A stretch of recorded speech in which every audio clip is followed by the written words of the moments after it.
karir ng lalaking yan.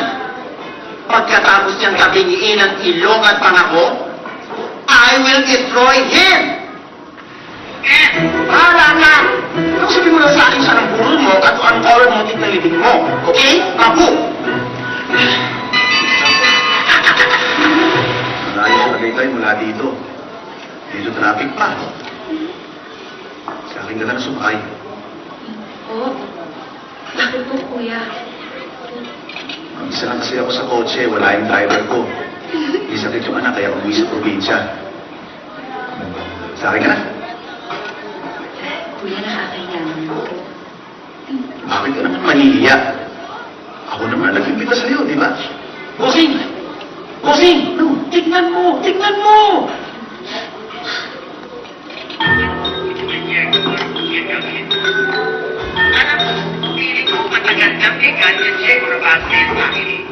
Pero ano bang ikinagalit na sa'yo? Bakit? Kasalanan ko ba kung sa akin lumawit ang asawa niya pinakatago-tago niya sa probinsya?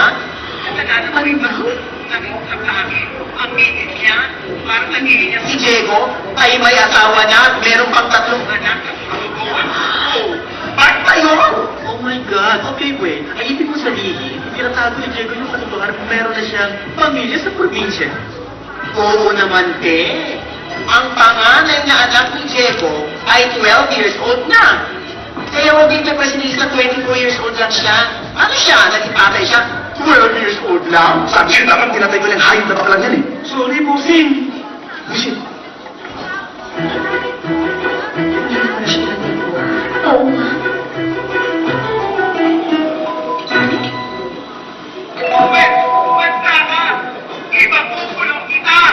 Diyos ko.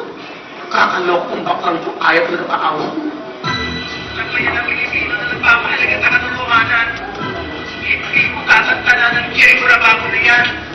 Kaya ako po'y nalalawagan na sa komisyon ng PIR. Please, at pakibitigahan niyo ang taong yan kung nagbabayad yan ng buwis. Dahil maturugat yan!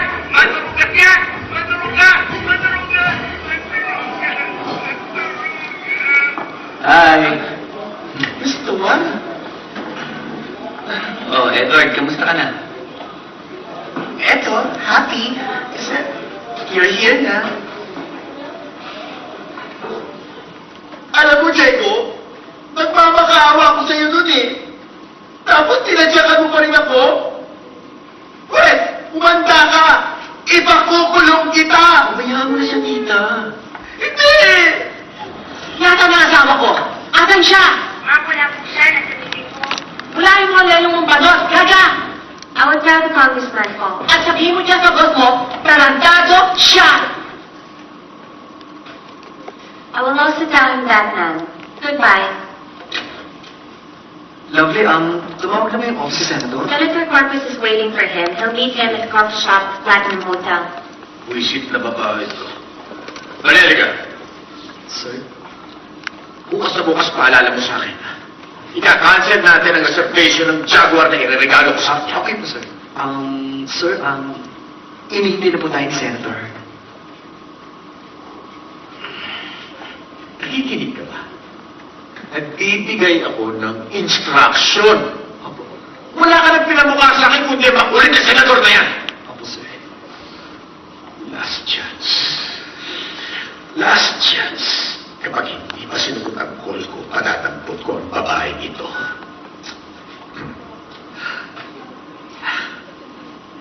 Ring. Ring. You love me, dear Papa? Hindi. Tinatanong niya kung bakit hindi mo raw ina-answer ang phone. Oh, it is not important. Mas important si Papa sa akin. 没重要，只是大凡我看你连很多秘密在不停他的说起。我看了，好像根据抽查的消息，有点啊。 Ano raw? Ano sabi ni Papa? It is okay raw. Sagutin mo raw ang phone. Ah, okay lang. Hindi. Gusto niya sagutin mo ang phone.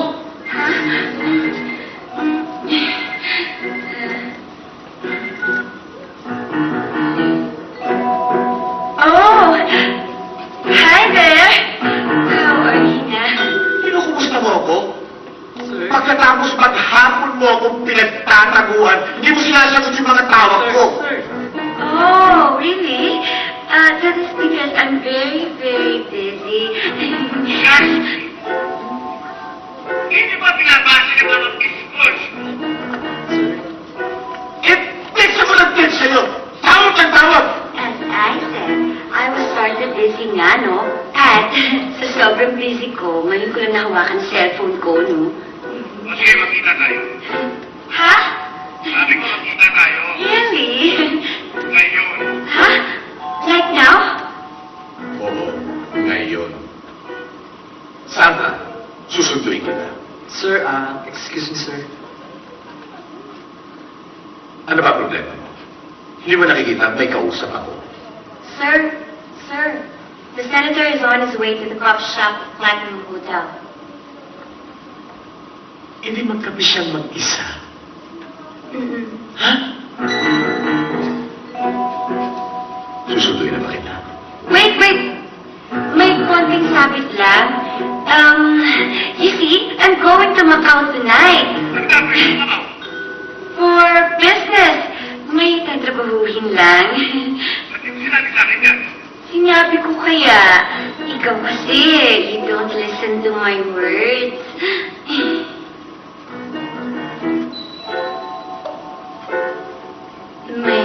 My father, strict kasi ng parents ko eh. Sorry. Matagal-tagal na tayo pakilala, di ba, Nestor? Siguro mga 4 months na. Siguro naman kilala mo na ako. Kilala mo na kung anong ugali ko. Kung what kind of person I am. I'm not like the others, Nestor. Alam ko naman yun eh. I am sincere. Ano ba talaga gusto mong pag-usapan? Yung tayong dalawa, you, me, us. Ano tayo? Yun na nga, Nestor, kung ano ba talaga ako sa buhay mo. Kung ano si Edward sa buhay ni Nestor, at kung ano naman si Nestor sa buhay ni Edward. Ganon. Eddie friends. Friends? Oo naman. Di ba sinabi ko nga sa'yo, ang saya-saya ko nung nakilala kita sa chatroom? Kasi parang nahanap ko yung matagal ko nang hinahanap na tatay sa'yo. Di ba, 6 years old pa lang ako nung namatay yung tatay ko. Kaya yun. Pero sabi mo sa akin, mahal mo ko, di ba? Oo, mahal na mahal kita. Parang ikaw na yung pumalit sa tatay ko.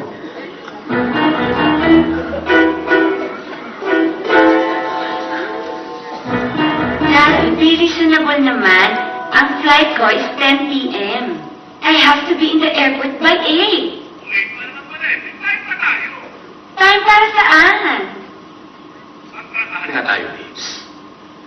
Kung sinabi mo sa akin na gusto mo ng bagong kotse dahil sawag-sawa ka na sa kamamaneho mo dyan. Yung kotse mo, magkikita mo sa dami ng alam. Oo, pero... Alam mo rin, babes, na kung gugustuhin ko, madali kitang mabibigyan ng kotse na hindi ka naglalabas ng kahit 5 piso dyan sa wallet mo. Alright? Bina-blackmail mo ba ako? How can you do this to me? Ano, magkikita ba tayo bago bumalik papunta Macau o mapababay na tayo ngayon sa isa't isa?